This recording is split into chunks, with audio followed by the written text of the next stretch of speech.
Une rencontre avec une ponctualité pas tout à fait alsacienne, mais c'est encore convenable. J'ai le plaisir et l'honneur d'accueillir ici aujourd'hui Philippe Claudel et Jean-Luc Nancy.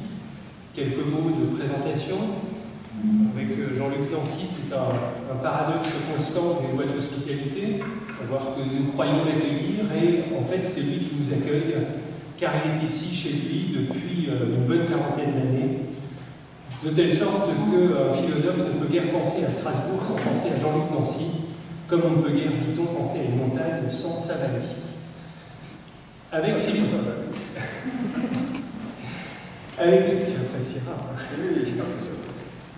Philippe Claudel, c'est un peu différent, mais pas complètement. Il était ici un petit peu chez lui également. Certains d'entre vous ont certainement vu le film Tous les soleils, dont une partie a été tournée ici même, dans les couloirs de ce palais, qui, je le précise par parenthèse, est la réplique d'un palais de Vérone construit en 1580. Ici, c'est un peu l'Italie de Roméo et Juliette version lourde. Je me demandais d'ailleurs, Philippe Claudel, si dans votre film qui évoque l'Italie à Strasbourg, vous aviez voulu faire un clin d'œil à cette architecture à la fois auguste et, il faut bien le dire, un peu cocasse. Alors, je crois, Philippe Claudel, si on peut commencer cette rencontre et cette discussion en vous posant une question très peu spéculative, je crois qu'en fait, l'association Nancy-Strasbourg, Jean-Luc Nancy, Strasbourg, vous l'avez faite il y a un certain temps et que cela remonte au temps de vos études, de votre scolarité. Est-ce que vous pourriez nous en raconter d'abord un petit peu plus? Je ne sais pas si je suis autorisé parce que ça rencontre quand même la sphère privée, mais pour la petite histoire, pour s'étendre, c'est vrai que moi j'ai fait mes études secondaires au lycée de Lunéville et au moment où on découvre la philosophie, c'est-à-dire en terminale, à mon sens un peu trop tard, dans le système éducatif français, j'aurais bien aimé en rentrer plus tôt, eh bien cette matière nous était enseignée par une professeure qui venait juste d'arriver dans ce lycée et que nous avons eu la chance d'avoir et qui se trouve être l'épouse de Jean-Luc Nancy et de Nancy. Donc ça a été une rencontre humaine. Vous savez que moi c'est quelque chose qui me passionne, mais le lien d'enseignement, comment on arrive à transmettre des choses, comment on arrive à expliquer, à éclairer le peu qu'on a appris et à le donner à ceux qui nous écoutent, à celles et ceux qui nous écoutent. C'est quelque chose d'assez mystérieux. Parfois ça fonctionne, parfois ça ne fonctionne pas du tout. Il se trouve que là, grâce à la foule, l'enthousiasme, et puis comment qualifier cette relation, la simplicité que Nancy avait à nous enseigner, nous qui étions des élèves de terminale scientifique, donc a priori moins versés peut-être dans la sphère humaniste et la sphère philosophique, eh bien elle a eu le don d'éveiller comme ça quelques élèves, à tel point que même après la terminale, j'ai hésité quelques mois à m'inscrire en faculté de philosophie. Ce que je n'ai pas fait, et c'est pas du tout parce que je n'en avais pas envie, mais c'est au contraire parce que j'en avais trop envie. Et j'ai eu peur du gouffre qui était devant moi.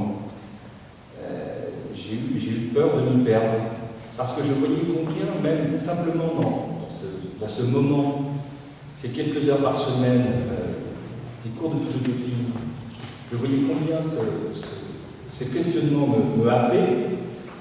Je me suis senti trop fragile pour continuer. Mais ça a été une immense découverte, et je me souviens encore aujourd'hui de certains textes, de certains auteurs que nous avons étudiés ensemble, en tout cas qu'Hélène nous présentait.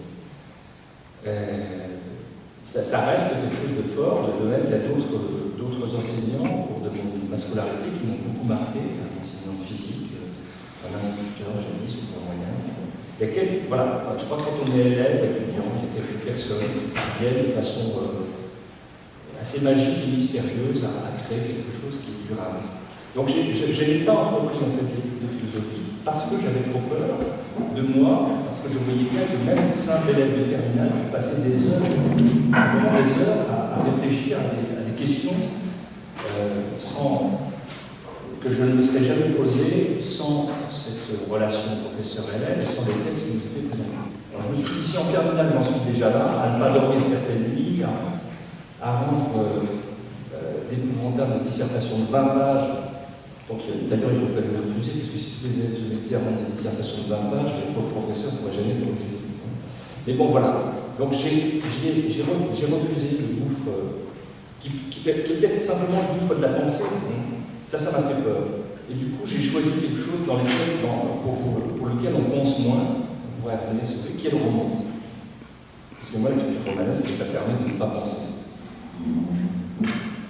Alors, on a un petit peu remarqué que vous vous intéressiez à la philosophie et peut-être, je ne sais pas si c'est intentionnel de votre part, mais quelqu'un qui écrit les Rainis avec un Y et qui vient discuter avec Jean-Luc Nancy, il trouvera sans doute matière à discuter. Alors avant d'en venir peut-être à une partie plus effectivement spéculative et philosophique, peut-être dans la deuxième partie de cette discussion, où on vous fera parler de votre roman Le rapport de Brodeck, je souhaiterais aborder, disons, deux ou trois grandes questions, deux ou trois, parce que ce sont un peu des questions en poupée russe qui sont un peu imbriquées les unes dans les autres, donc vous répondrez l'un et l'autre à celles qui vous intéressent en laissant les autres. Deux ou trois questions sur lesquelles vous avez tous deux un regard original et en partie commun. Et la première de ces questions intéresse la littérature. Alors la littérature, en ce qui Philippe Claudel, dans votre œuvre, me paraît fondamentale et essentielle, qui est la question du lieu, la géographie, le paysage, la question du lieu et de la mémoire. Dans votre littérature, le paysage n'a rien de décoratif, on peut dire qu'en un sens, c'est le sujet même. Mais qu'est-ce qu'un paysage? Pourquoi? Vous faites à la fois une littérature d'introspection et une littérature descriptive, à la Gracque, attentive aux choses. Et on s'aperçoit à vous lire très vite que vos lieux de prédilection sont en même temps des lieux de mémoire. Votre géographie en est une de psychique, si je puis dire. Donc le lieu, dans la plupart de vos œuvres, est dans un rapport essentiel avec l'aîné, la disparue, dont le lieu porte présence et absence, comme disait l'autre.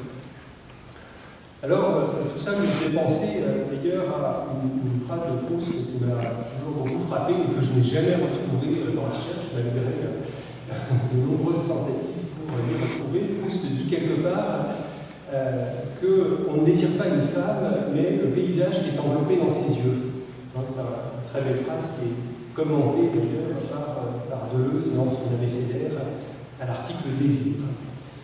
Alors, bien sûr, l'Est de la France, c'est le lieu de mémoire par excellence, et c'est le lieu où le malheur, la disparition et l'irréparable sont comme indélébiles. Verdun, Feille, la Lorraine, c'est le lieu où la tragédie de la Grande Guerre et la disparition sont inscrites dans le paysage même. Je pense en particulier à deux textes, à deux romans comme Les âmes grises et aussi Meusouris. Alors, est-ce que dans votre géographie mentale, ce serait ma première question, est-ce que vous voyez l'Est comme un lieu particulier, un lieu qui toujours rappelle l'absence et l'impossible deuil, puisque le thème du deuil est absolument omniprésent dans vos écrits, enfin, peut-être aussi présent que celui du paysage. Alors dans ma question, je dis, est-ce que ce lieu vous rappelle l'absence et l'impossible deuil? Je dis deuil impossible parce qu'on ne fait jamais son deuil de quiconque, et vous le dites vous-même, on fait son deuil du deuil, on oublie parce que vivre n'est possible qu'à cette condition de ne pas savoir. Alors, quelle serait ma première question que je vous adresse, mais en même temps, je vais en adresser une à Jean-Luc. Est-ce que vous écrivez pour oublier ou bien, Philippe Claudel, est-ce que vous écrivez pour ne pas oublier? En même temps que je vous pose cette question, je voudrais me tourner vers Jean-Luc et vous faire parler tous les deux de cette question du lieu de mémoire et du rapport de la littérature au paysage. Je pense à une remarque que faisait Jean-Luc dans un des premiers numéros des Cahiers philosophiques de Strasbourg, consacré à la question de l'espace. Jean-Luc disait que le problème du XXe siècle, c'est pas le problème du temps, c'est le problème de l'espace.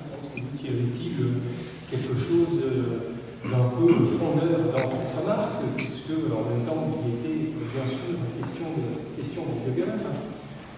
Et chez Jean-Luc, autant que je m'en souvienne, cette remarque n'était pas sans rapport avec la thématique freudienne psyché ist ausgedehnt, le psychisme est étendu. Alors, c'est la question que je vous pose, est-ce qu'on pourrait étendre cette extension psychique jusqu'au paysage lui-même? Est-ce qu'on pourrait dire que la littérature libère ce que Freud appelle la psyché, on n'appellera pas le sujet, ni l'ego, ni peut-être même le Dasein. Est-ce qu'on pourrait dire que la littérature libère la psyché en lui rendant son paysage, et un paysage dont la philosophie, parfois un peu trop spéculative,